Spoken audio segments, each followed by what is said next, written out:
Hello दोस्तों, welcome to engineers का अड्डा। तो आज हम लोग पढ़ने वाले हैं एडिशन। बाइनरी में एडिशन कैसे करते हैं, ऑक्टल में एडिशन कैसे करते हैं, हेक्साडेसिमल में एडिशन कैसे करते हैं और डेसिमल का एडिशन तो आप लोग जानते ही हैं कि डेसिमल का एडिशन कैसे होता है। तो इससे पहले हम लोगों ने जो पढ़ा था डिजिटल इलेक्ट्रॉनिक्स में नंबर सिस्टम के बारे में, जो सब नंबर को एक दूसरे नंबर से हमने कन्वर्ट किया था, वो वीडियो अगर आपने नहीं देखा तो जाके एक बार वीडियो देख लीजिए और चैनल को सब्सक्राइब कर दीजिए। चलिए स्टार्ट करते हैं एडिशन।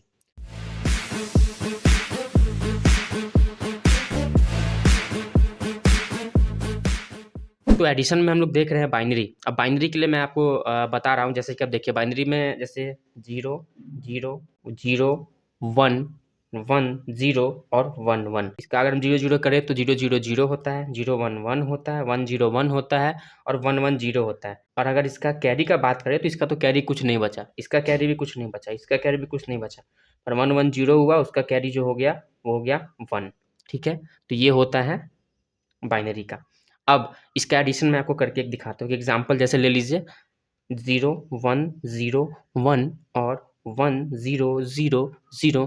अगर आप इसको ऐड करें तो 1 0 क्या होगा, 1 होगा, 0 0 क्या होगा, 0 होगा, 1 0 क्या होगा, 1 होगा और 0 1 क्या होगा, 1 होगा। है ना, हो गया इसका सम, ये हो गया इसका सम, ये हो गया इसका कैरी।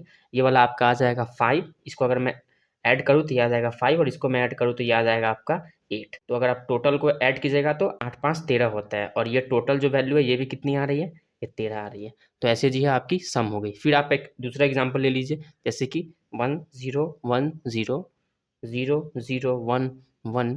अगर मैं इसको ऐड करूं तो 0 1 क्या होता है, 1 1 1 क्या होता है, 0। कैरी एक ऊपर चला गया तो 1 0 1 और फिर 1 0 1 तो 1 ही होगा यहाँ पे और फिर 1 0 1 आ गया। इसको अगर आप बताएं तो इसका जो वैल्यू है वो आएगा 10 और इसका वैल्यू है 3। ये भी टोटल ऐड करने में कितनी आ गई, 13 आ गई। लेट से एक और एग्जांपल हम लोग देखते हैं, जैसे कि आपका हो गया 1 0 1 0 1 1 1 0। ये देखिएगा, ये इंपॉर्टेंट क्वेश्चन है, ये वाला क्वेश्चन पे अच्छे से ध्यान दीजिएगा। 0 0 0 हो गया, 1 1 0 हो गया, 1 1 0 हो गया, इसका कैरी एक 1 यहाँ आ गया। अब देखिए 1 0 1 होगा, फिर वापस से 1 1 क्या हो जाएगा, यहाँ पे 0 हो जाएगा और लेट से कैरी यहाँ पे आ जाएगा इसका एक। तो अब ये 1 1 जो है ये हो गया 0, ठीक है, कैरी एक आगे आ गया और 0 1 क्या हो गया, 1। लेकिन अब यहाँ जो ये 1 बच गया, ठीक है ना, यहाँ पे जो 1 आएगा इसको हम लोग बोलेंगे ओवरफ्लो बिट। अब जैसे आपको पता है ये तो 4 डिजिट नंबर है। अब 4 डिजिट नंबर में इसका कुछ वैल्यू होगा तो वैल्यू भी हमको 4 डिजिट में ही आना चाहिए। पर ये ओवरफ्लो बिट की वजह से जो इसका वैल्यू है ये 5 में आया। लेट्स से हम इसको ये बोल सकते हैं, अगर मान लीजिए ये n है तो जो इसका वैल्यू है वो n+1 आ सकता है। तो ये, लेकिन ये इस नंबर सिस्टम में फिट नहीं होगा। तो अगर हम ये ओवरफ्लो बिट को लिख भी दें तो एक्चुअली लिखना ही चाहिए, क्योंकि अगर आप ये 4 को ऐड करें तो ये जो वैल्यू है इसका आंसर तो ये आ नहीं रहा है, इसलिए हम लोग ओवरफ्लो बिट को लिख रहे हैं। तो ओवरफ्लो बिट लिखने पे आपका नंबर कटेगा नहीं, ऐसा कोई ज़रूरी है नहीं, ठीक ना। इसको ये जो बिट है ये क्या है, ये ओवरफ्लो बिट है। ठीक है, तो ये था आपका बाइनरी नंबर सिस्टम का एडिशन कैसे होता है। बस याद रखना है कि 0 0 0 होता है, 0 1 1 होता है, 1 0 1 होता है और 1 1 0 होता है, लेकिन एक कैरी जो है वो आगे चला जाता था, जो कैरी मैंने यहाँ पे आपको लिख के बताया है। तो चलिए अब ऑक्टल का केस देखते हैं, ऑक्टल में क्या होता है। तो ऑक्टल जैसे हमें पता है कि 0 से लेके 7 तक नंबर होता है ना। तो इसी के बीच में हमें एडिशन करना है। जैसे कि देखिए 6 4 2, एक एग्जाम्पल मैं लेता हूँ लेट से, और 3 2 1। तो इसको हम ऐड करें तो 2 और 1 3 है, जो 0 से 7 के रेंज में आ रहा है, कोई दिक्कत नहीं है। 4 और 2 क्या होगा, 6 है, जो कि आता है इसके रेंज में, कोई दिक्कत नहीं। लेकिन 6 और 3 क्या होता है, 7 8 9। जो 9 है क्या वो ऑक्टल के रेंज में आ रहा है, नहीं आ रहा है, ऑक्टल के रेंज में नहीं आ रहा है। तो सिंपली हम क्या करेंगे, वो डिवीजन मेथड अपनाएंगे, 8 से 9 को डिवाइड करेंगे तो क्या होगा, 1 ज़ा में 8 आएगा आपका, यहाँ पे बच भी क्या बच जाएगा, 1 बच जाएगा। तो लेट से इसको हम ये लिख देंगे, यहाँ पे क्या हो जाएगा 1 1। पर ये जो 1 है आपका वापस से जैसे यहाँ पे जो ये आया था ओवरफ्लो बिट, सेम ऐसे ये वाला क्या हो जाएगा, ये वाला आपका हो जाएगा ओवरफ्लो बिट। तो ऑक्टल को ऐसे ऐड करते हैं, जो इसके रेंज में ना आएगा उसको हम लोग पार कर देंगे, ओवरफ्लो बिट के रेंज में कर देंगे। लेट्स से मैं आपको एक चीज़ और बताता हूँ, जैसे कि आप डेसिमल नंबर सिस्टम में आपको लिख के दिखा रहा हूँ। जैसे देखिएगा 0 1 2 3 4 5 6 7 8 9 10 11 12। लेट्स से यहाँ तक मैं लिखता हूँ, ठीक है। अब मैं इसको अगर ऑक्टल में लिखने जाऊँ तो देखिएगा ऑक्टल में 0 से 7 तक तो सेम होता है, जैसे मैंने आपको यहाँ पे बताया। तो इसको 0 से 7 तक तो सेम ही होगा, 1 0 1 2 3 4 5 6 7। लेट्स से लेकिन जो 8 वाला है, क्या 8 वाला इसमें आता है, तो 8 वाला तो आता ही नहीं है। तो अब हम क्या करेंगे, अब इस 8 को 8 से अगर आप डिवाइड दीजिएगा, 8 से 8 को अगर आप डिवाइड देते हैं तो क्या आएगा 1 0, यानी कि यहाँ हो गया 1 0। ऐसे ही 9 हो जाएगा 1 1, 10 हो जाएगा 1 2, 11 हो जाएगा 13 और 12 हो जाएगा 14। ऐसे ये जो नंबर है ये क्या होगा, बढ़ते रहेगा। मतलब कि बस आपको याद तो करना नहीं है, इसमें कुछ याद वाला बात नहीं है। 7 तक होता है, 8 अगर ना लगे तो आप 8 से 8 को डिवाइड दे लीजिएगा, वो बचेगा 10। उसके बाद वो नंबर 10, 11, 12, 13, 14 ऐसे स्टार्ट होता है। जैसे मैंने यहाँ पे 10 को लिखा था 11, है ना, वैसे ही वहाँ पे जो होगा सो होगा। जैसे मैंने यहाँ पे 6 और 3 क्या आया था, 6 और 3 मेरा हुआ था 9, तो 9 को हमने 11 लिखा था, जो देखिए यहाँ पे 11 आया था, वही मैंने यहाँ पे लिखा था डिवाइड करने के बाद। तो ऐसे ही जो ये रेंज है ये बढ़ते जाएगा। लेट्स से अगर मैं आपको और लिख के दिखाऊं, जैसे 13,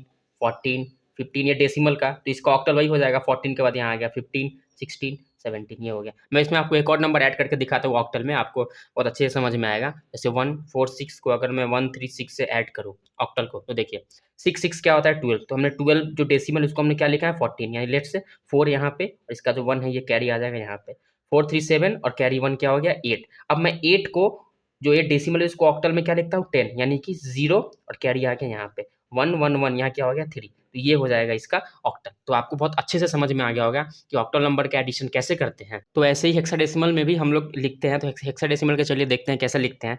जैसे हेक्साडेसिमल में हमें पता है कि उसके 0 से लेके 15 तक होता है, तो वो तो आपका हेक्साडेसिमल में सेम ही रहेगा। जैसे मैं हेक्सा लिख देता हूँ, आपको लिख के दिखाता हूँ। जैसे 0 वही रहेगा 1 2 3 4 5 6 7 8 9, लेकिन हाँ 10 से क्या होता है, 10 को हम लोग ए लिखते हैं, 11 को बी लिखते हैं, 12 को सी लिखते हैं, 13 को डी लिखते हैं, 14 को ई लिखते हैं, और 15 को जो है वो हम लोग एफ लिखते हैं। लेकिन अब 16 का जो बात है, 16 हो गया, 17 हो गया, है ना, 18 हो गया, 19 हो गया, 20 हो गया, 21, 22, 23, 24, 25, इसको कैसे लिखेंगे? तो अब लेट से देखिएगा 16 को जो है हम क्या लिखेंगे, जैसे 16 से हम 16 को अगर डिवाइड किए तो क्या आएगा 1 और क्या आएगा 0। जैसे यहाँ पे हो गया 10, फिर ये हो गया 11, 12, 13, 14, 15, लेट से आपका हो गया 16, ये हो गया 17, ये हो गया 18, और जो ये वाला हो गया ये हो गया आपका 19, और ऐसे ही लेट से अगर हम 26 का बात करें तो हो जाएगा 1 और ये हो जाएगा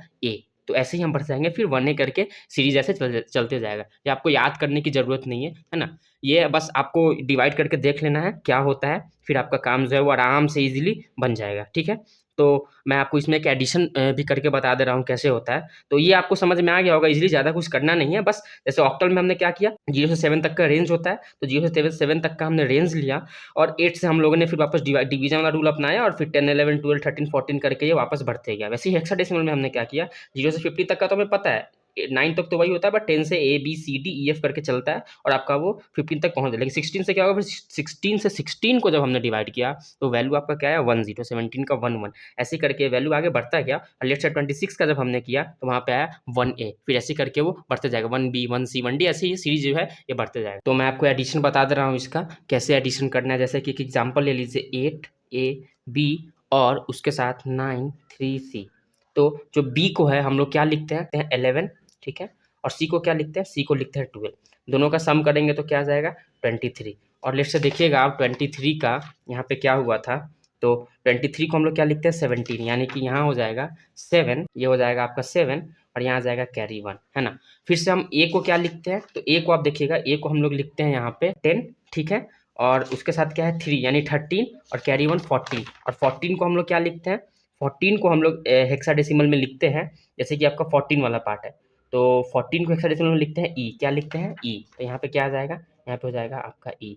और 9 और 8 को हम लोग क्या लिखेंगे, 9 और 8 आपका होता है 17, 17 को क्या लिखते हैं 11, तो यहाँ पे क्या हो जाएगा 11, ये हो गया आपका 11। जो आपका एक जो एक्स्ट्रा आ गया ये हो गया आपका ओवरफ्लो बिट। तो ओवरफ्लो बिट का कॉन्सेप्ट आपको पता ही है, बस छोटी सी चीज़ आपको याद रखनी है कि जो आपको हेक्साडेसिमल में दिया है उसके हिसाब से आपको जो सीरीज़ दिया है उस सीरीज़ के हिसाब से आपको क्वेश्चन प्रैक्टिस करना है, क्वेश्चन लगाना है, देन आपका सब सॉल्व हो जाएगा, कोई दिक्कत नहीं होगा। बस आपको बेसिक्स याद रखना है कि एडिशन में क्या क्या उसका कैसे यूज़ किए हैं, सीरीज़ कैसे हम बनाए हैं। बनाना क्या आपको डिवीजन करके देख लेना है, 0 से 7 तक होता है तो 8 से 8 को डिवाइड कीजिएगा तो 1 0 आएगा। सेम ऐसे ही इसमें हमने 16 से 16 को डिवाइड किया तो 1 0 आया। जैसे 10 से A B C D E F तक होता है, जैसे यहाँ पे आपका आया तो यहाँ 10 और 3 13 और कैरी 1 14, तो जो 14 को है हम लोग हेक्साडेसिमल में क्या लिखते हैं ई लिखते हैं, तो हमने यहाँ पे ई लिखा। तो इस सीरीज आपको याद रखना है, और ओवरफ्लो बिट का कॉन्सेप्ट आपको पता है, या आप लिख भी सकते हैं नहीं भी लिख सकते हैं, कोई दिक्कत नहीं होगा। अगर वीडियो मेरा हम लोग का अच्छा लगा हो तो चैनल को सब्सक्राइब कर दीजिए, वीडियो को लाइक कर दीजिए, बेल घंटी दबा दीजिए।